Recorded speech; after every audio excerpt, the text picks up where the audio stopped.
کی حدیث ہے۔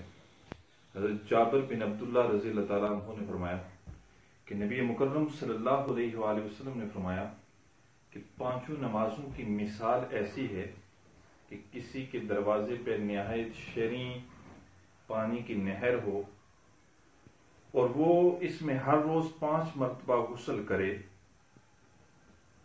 تو بتلاؤ کیا اس کے جسم پر کوئی میل باقی رہے گی؟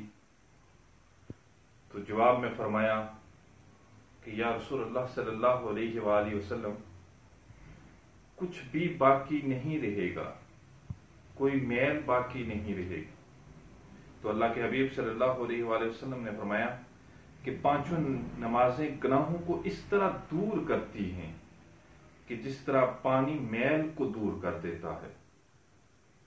اللہ تعالیٰ سے دعا ہے کہ اللہ ہمیں 5 وقت نماز ادا کرنے کی توفیق عطا فرمائے اور صحیح معنوں میں ادا کرنے کی توفیق عطا فرمائے۔